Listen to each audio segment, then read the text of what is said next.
De retour sur le plateau de Gabon 24 où l'on décrypte le discours du chef de l'État Ali Bongo Ondimba. Un nouvel invité sur le plateau, il s'agit du ministre gabonais de l'enseignement supérieur, de la recherche scientifique, du transfert de technologie de l'éducation nationale chargé de la formation civique. Vous le reconnaissez, Patrick Mougiama Daouda. C'est dit. Merci Monsieur le ministre d'être avec nous. Merci. Première lecture du discours du chef de l'État face à son peuple ce jour, unité, concorde, mais au-delà, instruction ferme, obligation de réussite, plus encore. Peut-être insister, Madame, sur deux faits qui me paraissent importants, deux éléments importants dans le discours du président, rappelés avec force et qui constituent des lignes de force de sa vision. L'ancrage dans le passé, dans nos traditions, dans l'héritage des anciens. C'est un penseur qui dit que les vrais hommes du progrès sont ceux qui ont un profond respect pour le passé. Donc le président l'a rappelé, ce qui constitue le ciment de notre nation, c'est de nous attacher à nos valeurs pour mieux avancer dans la vie. Et puis, la deuxième chose qui me paraît fondamentale dans le discours du président, entre autres éléments tout aussi importants, c'est le fait qu'il ait rappelé que nous sommes une société solidaire. Une société solidaire et notre solidarité doit se manifester dans l'accompagnement social, dans la CNAMGS. Mais tout cela n'est possible que si nous produisons de la richesse. Produire de la richesse avant de redistribuer. Produire de la richesse pour pouvoir octroyer des bourses aux élèves. Donc ça me paraissait important de rappeler ces éléments-là qui ont structuré le discours du chef de l'État. D'accord, mais au-delà, le secteur qui vous... parce qu'il y en a deux là qui sont sous votre responsabilité, l'enseignement supérieur, la recherche scientifique. Cette partie, depuis 2011, boit de l'eau. Ce secteur boit de l'eau. On a l'impression que les écoles supérieures n'existent que de nom et que la formation qui est donc dispensée là-bas ne répond pas véritablement à la réalité de l'emploi au Gabon. Comment on règle la question? Le président a donné la solution. Il a rappelé en réalité ce qui constitue la clé pour résoudre ces problèmes, l'orientation. Une bonne partie du discours, l'orientation. Instruction pour mieux orienter les enfants. D'accord. Le président l'a rappelé. Oui. Il a donné des instructions pour remettre à plat notre système d'orientation. C'était l'une des recommandations de la task force. Et oui, à la suite de la task force, le secrétariat d'orientation a été mis en place. Ça a commencé à fonctionner. Et au mois de septembre, nous allons appliquer les critères d'orientation, tous les éléments qui permettent de mieux orienter les enfants. Premier niveau d'orientation, classe de 5e. Deuxième niveau, classe de 3e. Troisième niveau, classe de terminale. C'est parce que nous n'avons pas fait ça que nous avons orienté par défaut les enfants en terminale et puis à l'université. Et c'est ce qui a conduit au taux de chômage que nous connaissons parce que les enfants sont orientés par défaut. Donc nous devons corriger ça. C'est une très haute instruction à laquelle nous allons nous atteler. Professeur Patrick Mougiama Daouda, on corrige ça quand? Mais c'est là, je vous ai dit que le secrétariat d'orientation est effectif. Là, c'est 2020. Il a commencé à travailler. C'est effectif. Le secrétariat est mis en place. Les structures sont mises en place. Les premières grandes assises de l'orientation, c'est cette année à partir de septembre. Et ça se passera dorénavant comme ça. Plus d'orientation par défaut. J'ajoute, il faut tenir compte de 3 choses pour bien orienter les enfants. La formation professionnelle. Oui. Ceux qui présentent des aptitudes pour la formation professionnelle. Ceux qui présentent des aptitudes pour des études générales post-bac et ceux qui présentent et ce qu'on doit orienter directement vers l'insertion professionnelle. Donc, c'est parce que, encore une fois, on n'a pas tenu compte de ces différentes voies d'orientation que l'on a les problèmes que l'on connaît et qu'on doit s'atteler à corriger. Et que vous corrigez. Voilà. Merci beaucoup, avec brio, merci beaucoup. Oui, mais il y a que l'éducation nationale est sous les feux des projecteurs depuis la fameuse décision du ministre de l'Éducation nationale de ne pas faire passer le CEP et le BEPC aux élèves. Oui, c'est dit. Il a privilégié le bac pour des raisons qu'il a expliqué sur le plateau de Gabon 24. Mais nous en sommes encore à... Il y a eu des tricheurs qui ont été dénichés, qui finalement ne passeront pas le bac. Il y a beaucoup de choses qui se font au niveau du ministère. On a l'impression que vous êtes partout sur tous les fronts et que ça ne produit pas nécessairement du bon fruit. Ben, il faut du temps pour réformer le système éducatif. On a connu une période d'atonie. Le président a souvent dit qu'il n'est pas essentiel de rappeler les responsabilités. La situation est telle qu'il faut corriger. Très bien. Je voudrais déjà donner une précision.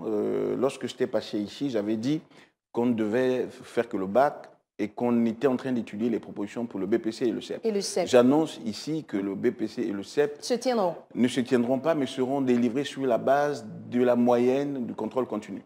Donc, comme ça s'est fait ailleurs. D'accord. Le calcul mais nous des ne moyennes, sommes pas ailleurs. Hein, une comparaison oui, n'est pas raison forcément, oui, monsieur le ministre. mais il n'a de chance que du général. D'accord. À trop vouloir inventer des solutions locales. On finit par se perdre. Voilà. Donc ça, c'est le premier aspect. Maintenant, oui, pour le bac, et pour restituer la question du bac dans le cadre du discours du chef de l'État, nous avons cette année 30 000 candidats au bac. 26 000 à peu près dans l'enseignement général, 4 000, un peu plus de 4 000 dans l'enseignement technique et professionnel et dans les examens professionnels. Les choses ne peuvent plus rester en l'état. On est d'accord. Donc, vous voyez, il y a 6 fois plus, toutes ces personnes. Il y a 6 fois plus de personnes dans l'enseignement général. D'accord. Alors que c'est dans l'enseignement technique et professionnel qu'il y a plus d'opportunités d'emploi. Donc, le discours du président, c'est de corriger ça et d'orienter les élèves davantage dans l'enseignement technique et professionnel, de favoriser l'octroi des bourses dans ces filières pour mieux répondre aux exigences du marché de l'emploi. Et nous nous situons dans cette perspective-là, dans le cadre du secrétariat d'orientation. Alors, nous avons vu que les enfants qui ont été recalés là, pour des raisons de fraude, etc., ont demandé pardon. Qu'est-il prévu? Qu'est-ce qui est prévu concrètement pour ces enfants-là? Alors, je voudrais déjà dire que nous avons fait montre de beaucoup de clémence. D'accord. Ces cas que nous avons révélés peuvent donner lieu à des poursuites judiciaires. Il y a quand même des cas de faux et usage de faux. Il y a quand même des cas de faux en écriture. Nous n'avons pas voulu aller vers des poursuites judiciaires. Nous nous sommes contentés de donner des sanctions pédagogiques parce qu'un redoublement peut avoir une vertu pédagogique. Tout à fait. Je ne me vois pas, moi, ministre de la formation civique, encourager les enfants à tricher et de toute façon, ça se retourne contre eux. Parce que quand les enseignants, qui sont les techniciens de la pédagogie, estiment qu'un enfant doit reprendre une classe, c'est à raison. Et ne pas tenir compte de l'avis des enseignants, c'est conduire les enfants vers l'échec. Ça se rattrape toujours.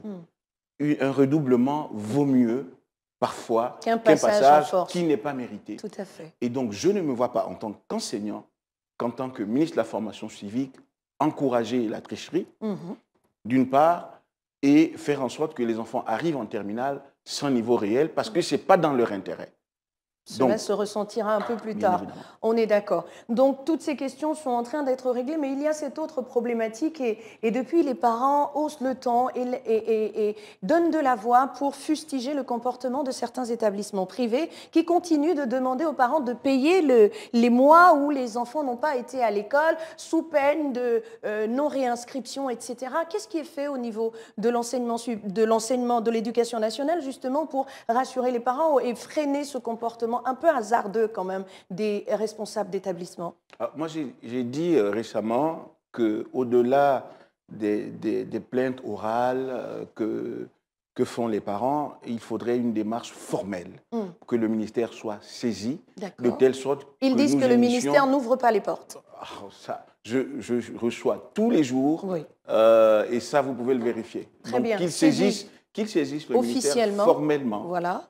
L'administration, elle est écrite pour que le ministère initie. Vous savez, nous avons la possibilité de fermer, d'ouvrir des établissements privés. C'est de la prérogative du ministère, j'allais dire, du chef de l'État, l'autorisation de fonder un établissement, d'ouvrir un établissement. Donc, s'il y a des établissements qui ne fonctionnent pas, suivant les recommandations du ministère, nous pouvons appuyer ce levier-là. Ali Bongo Ondimba parle de diversification de l'offre de formation, mais il s'avère que pour avoir, lorsqu'on ouvre un établissement supérieur à Libreville, pour chaque faculté, on dépense 1,5 million, 1,5 million francs CFA. Comment encourager l'offre de formation s'il y a des coûts comme ça? Si vous avez 5 facultés, vous avez 500 000 fois 5. Est-ce que est-ce que ça entre dans la politique même du chef de l'État ou c'est à contrario une façon de freiner? Non, je pense qu'il y a un effort qui est fait déjà, pas suffisamment, et l'idée, une des recommandations de la task force était de pousser les établissements du public à diversifier leur offre de formation et de s'adapter au marché de l'emploi. Vous savez, on est dans un paradigme souvent au Gabon qui est dépassé. Beaucoup de gens considèrent que l'université n'a pas à se poser des questions d'insertion professionnelle. Mais ce paradigme-là est dépassé. Même dans les pays comme la France, l'insertion professionnelle, le taux d'insertion professionnelle d'une université constitue un critère d'évaluation de cette université et peut déterminer le financement de l'État qui sera octroyé à cette université. Donc, il n'est pas juste de dire que l'université ne doit pas se préoccuper de l'insertion professionnelle. Mais l'université ne peut pas contenir toute cette jeunesse en formation, monsieur le ministre. C'est pour cela que nous disons qu'il faut activer les 3 leviers de l'orientation de telle sorte que ceux qui présentent des aptitudes pour faire la formation professionnelle soient orientés vers la formation professionnelle relativement tôt. Le président a dit l'orientation vers les nouveaux métiers doit se faire dès le plus jeune âge. Ceux qui présentent des aptitudes pour l'enseignement technique, pour faire des bacs pro, pour faire des BET, soient orientés vers ces filières-là.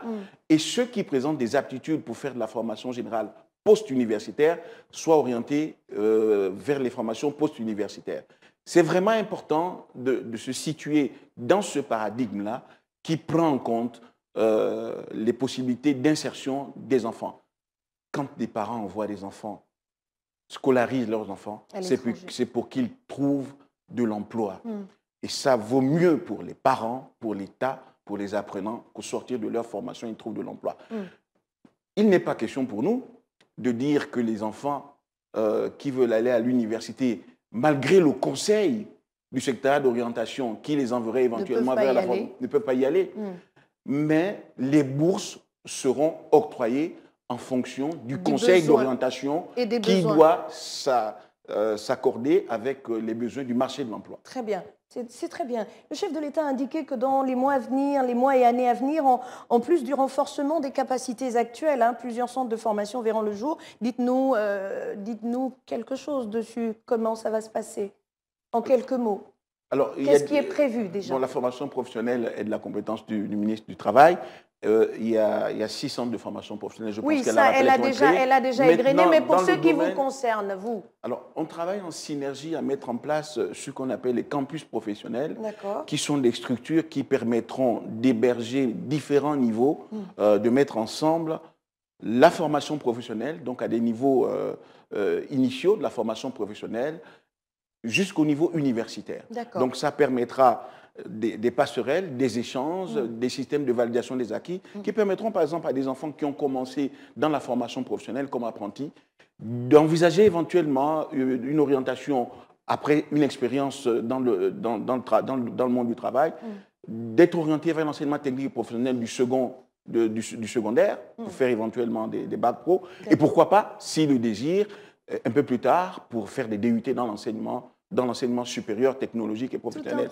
C'est important, cette notion de campus professionnel qui fera le lien entre tous les segments du système éducatif et de la formation professionnelle. Très bien, c'est tout un programme. On espère qu'il verra le jour en 2020 parce que Ali Bongo dit qu'il est fatigué des annonces, monsieur le ministre.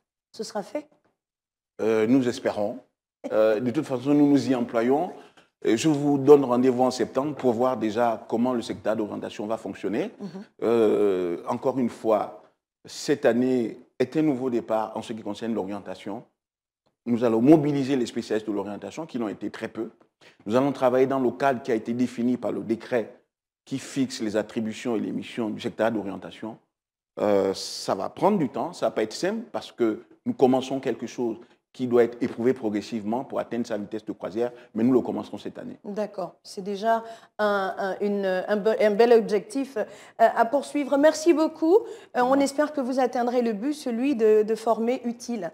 au Gabon. Merci. Nous n'avons pas le choix, Madame Galibi. Vous n'avez pas le choix parce que le chef de l'État veille au grain, dit-il. Merci d'être passé. Assurément. Voilà, Vraiment. sur le plateau de Gabon 24, nous refermons cette partie consacrée au ministre gabonais de l'enseignement supérieur, de la recherche scientifique, du transfert de technologie, de l'éducation nationale, chargé de la formation civique, Patrick Mougiama Daouda, qui était sur le plateau de Gabon 24. Nous nous retrouvons juste derrière avec un nouvel invité.